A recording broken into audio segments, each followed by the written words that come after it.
The fields of Normandy were still hidden under morning mist when squadron leader John Baldwin pushed his Hawker Typhoon into a deadly dive. Below him, 3 German Tiger tanks crawled along a sunken lane near Villers-Bocage. Machines so feared that Allied crews believed a single hit from their 88mm guns could kill them before they even saw the enemy. Baldwin carried no bombs that day, just 8 60-pound rockets. And in the next 40 seconds, something happened that military planners had once thought impossible. His first rocket slammed into the lead Tiger's engine deck, striking armor that was supposed to be unbeatable.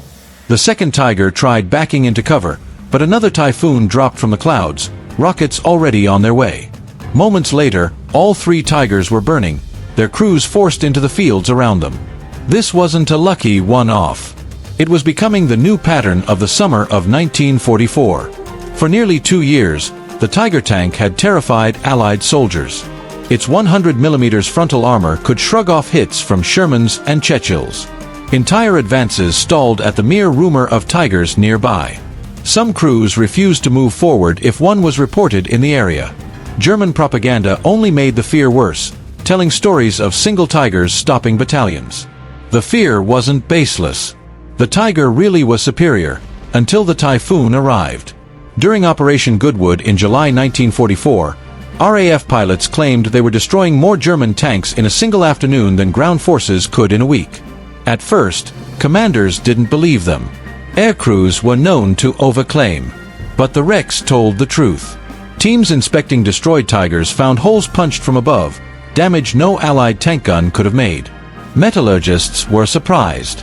Typhoon rockets weren't shaped charge weapons or high-tech armor piercers. They were simple steel-nosed rockets, more like flying crowbars than precision weapons. Yet they worked, because they hit the Tigers where they were weakest. The top armor, only 25mm in places, had never been meant to survive a vertical attack. A Tiger designed to fight head-on now had to fear the sky. The Hawker Typhoon MKIB carried 8 RP-3 rockets, 4 under each wing. Each rocket used a basic cordite motor that burned for 2 seconds, pushing a 60-pound warhead to high speed. The most effective version, the Mark 8 semi-armor piercing type, didn't have a sharp point. It actually had a blunt steel nose, which, counter to all expectations, hit harder at steep diving angles. Firing these rockets wasn't simple. The Typhoon lost speed from the extra drag, and reloads took time. The smoke trails revealed the aircraft's position to every gunner on the ground. A rocket fired even a few degrees off could miss by dozens of feet. Pilots had to attack low, fast, and in the middle of intense flak. But the Typhoon had something other fighters lacked: toughness. Its strong wing structure and thick airframe let it survive punishment that would have destroyed lighter aircraft. That durability made the Typhoon the perfect rocket platform. And that is where the story of its real impact on the battlefield begins. And the Typhoon's toughness turned the rocket from a simple idea into a battlefield-changing weapon. What surprised engineers most was why these rockets worked. On paper, they didn't follow the usual rules of armor-piercing design. Traditional anti-tank guns depended on extreme speed and pointed, hardened cores, often tungsten, meant to punch through armor like a needle. A 17-pounder shell, for example, reached almost 4,000 feet per second. It relied on pure velocity and a sharp tip to push all its energy into the smallest possible spot. The Typhoon rocket was nothing like that. Its combined speed, rocket thrust plus aircraft dive, reached about 2,000 feet per second, slow by anti-tank standards. Its nose wasn't sharp, it was blunt and wide. By normal logic, it should have been worse than tank guns. But the secret wasn't speed. It was angle, mass, and where the rocket hit. When a Typhoon dove at 45 to 60 degrees, the rocket came down almost from above, an angle no tank gun could achieve. The Tiger's roof armor was only 25 to 40 millimeters thick, a fraction of its massive front plate. The rocket didn't need to fight the strongest armor, it hit the weakest. And the impact wasn't like a bullet piercing.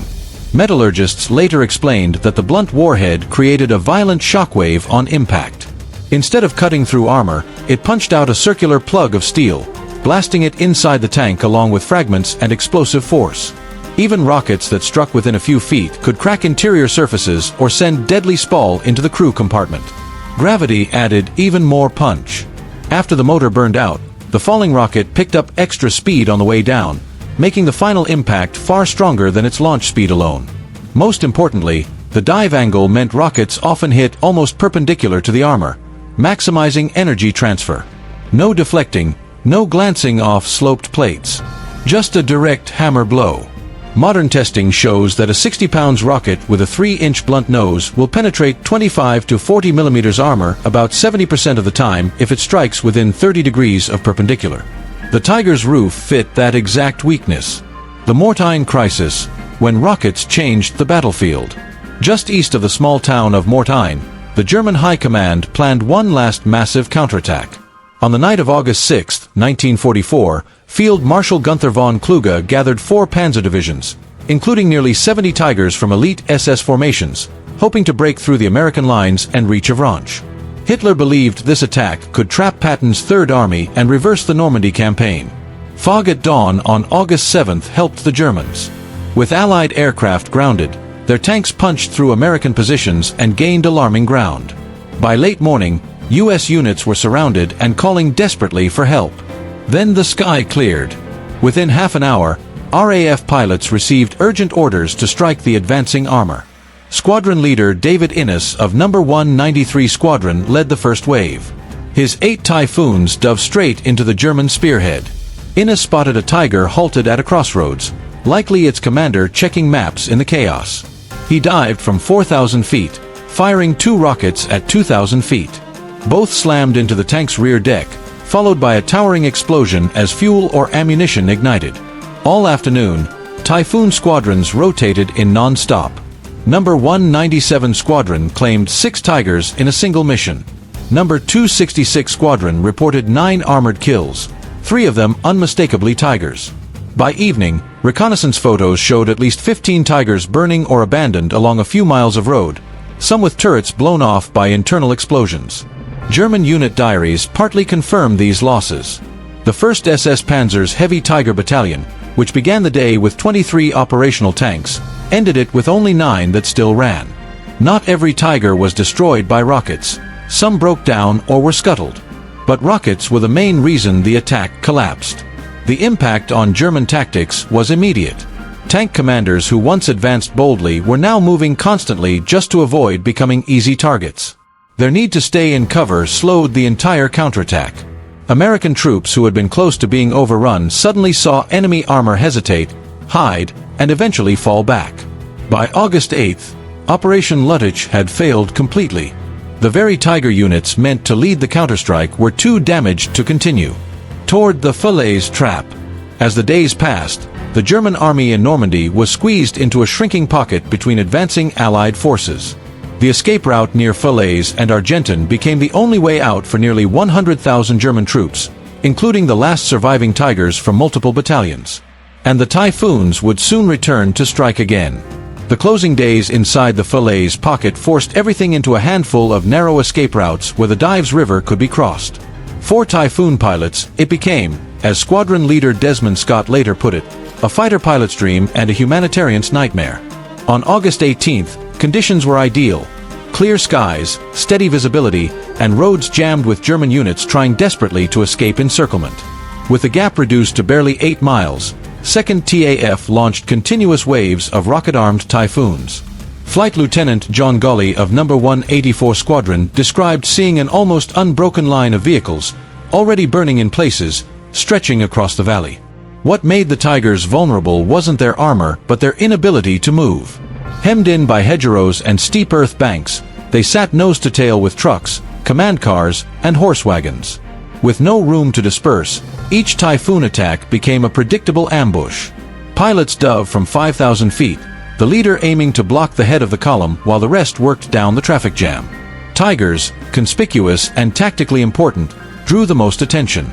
A knocked-out 60-ton tank could halt an entire road. Scott recalled engaging a Tiger attempting to reverse out of the chaos. His first rockets missed. The second pass landed 2 hits on the turret roof and engine deck. Whether destroyed or abandoned, the tank stopped immediately. Increasingly, crews bailed out before being hit at all. With no way to fight back or flee, even elite panzer soldiers felt the psychological collapse. After the pocket fell, Canadian troops found an astonishing wreckage field, over 300 vehicles in roughly 2 square miles, including more than 25 Tigers. Many showed direct rocket strikes. Others appeared mechanically sound but deserted. German records matched the devastation. The 102nd SS Heavy Panzer Battalion lost 18 of 20 Tigers, most to air attack. The 503rd reported 16 Tigers lost, 11 to rockets. Even surviving tanks were so battered by repeated near misses and fragmentation that they eventually failed.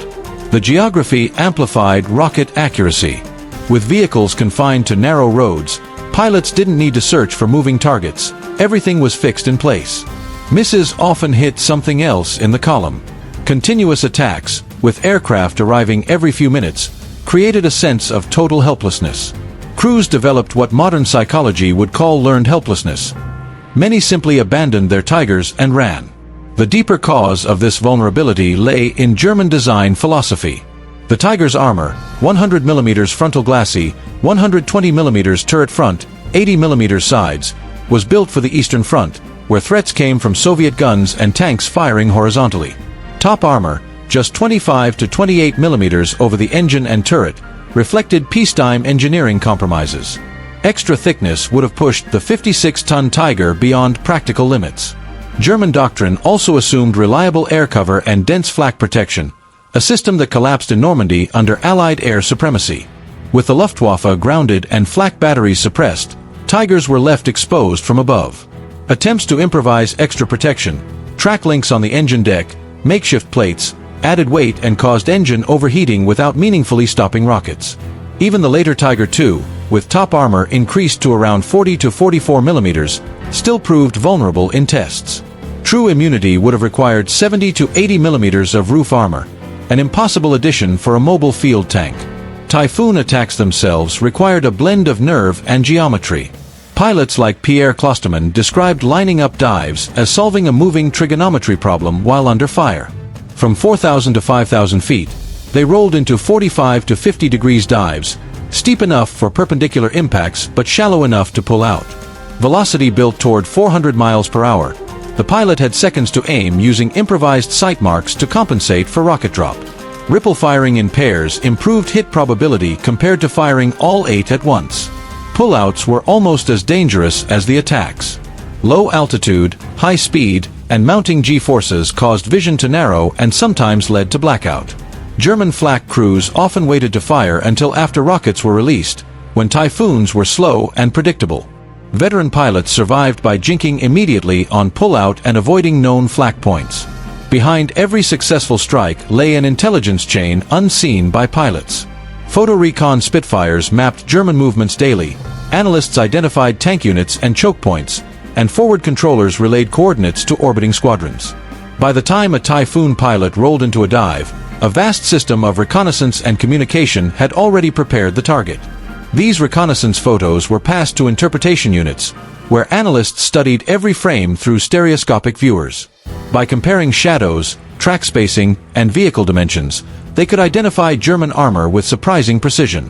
Signals intelligence added another layer. At Bletchley Park, decrypted German radio traffic revealed panzer movements, resupply requests, and operational plans, often before the units themselves received updated orders. When German commanders sent urgent messages asking for fuel or reinforcements, Allied planners instantly knew their location, status, and vulnerability. This intelligence flowed into 2nd Tactical Air Force headquarters, where priority targets were selected. Tiger units preparing for counterattacks were hit first. Those already engaged might be briefly deprioritized. Forward air controllers, RAF officers positioned with frontline troops, formed the final link between intelligence and the Typhoon pilots overhead. Captain Johnny Walker, working with the 7th Armored Division, described guiding Typhoons onto Tigers that had halted a British advance near Cannes. He transmitted grid coordinates, pointed out landmarks, and marked friendly lines with smoke so pilots diving at 300 miles per hour could strike accurately without risking friendly fire. The system demanded extreme precision. Controllers used a map grid broken into small blocks, calling out 6-digit coordinates followed by short descriptions. 3 Tigers holding position, northwest grid corner. Pilots then had seconds to match the coordinates to the terrain, identify the targets, and attack, often while British infantry were only a few hundred yards away. Occasional near misses were unavoidable, but the method worked far better than earlier, slower procedures. Low-flying Mustang and Spitfire reconnaissance aircraft provided near real-time updates, spotting Tiger movements and relaying them directly to nearby Typhoon squadrons. This eliminated the delays that once allowed German armor to disperse or dig in. Intelligence also filtered out false sightings. Infantry frequently misidentified Panzer IVs as Tigers, but by cross-checking ground reports with ultra-intercepts and aerial photos, analysts confirmed where Tigers actually were. When Typhoon pilots were told Tigers were present, they could trust the information. German units, aware their communications were monitored, tried to adapt. They moved quickly whenever they suspected their positions had been reported and listened for Allied radio traffic. This led to a constant cycle of countermeasures, controllers switching to coded messages, Typhoon squadrons maintaining radio silence, and Allied intelligence feeding false information over compromised channels to provoke German reactions that exposed their true locations. Post-strike reconnaissance completed the loop. Updated photo runs allowed analysts to confirm destroyed vehicles, identify survivors, and adjust tactics. Operational researchers found, for example, that Tigers hiding in tree lines survived far more often than those caught moving in the open.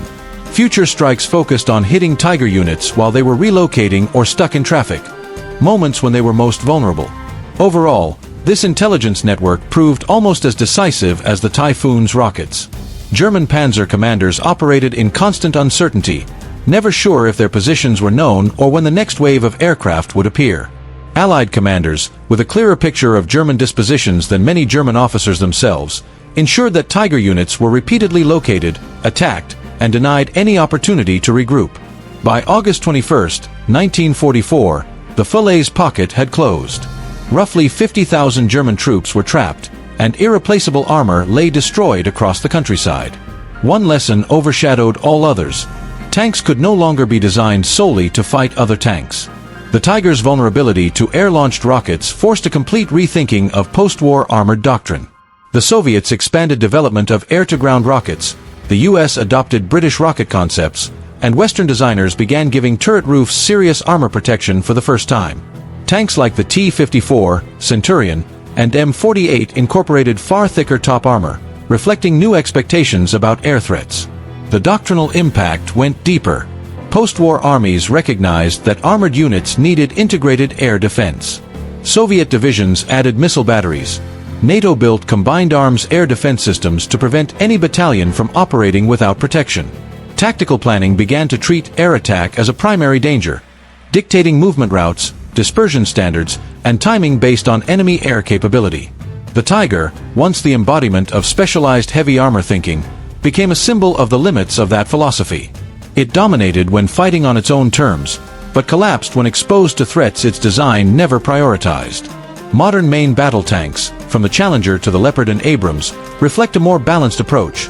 Stronger top armor, active protection systems, and doctrines that assume constant air threat.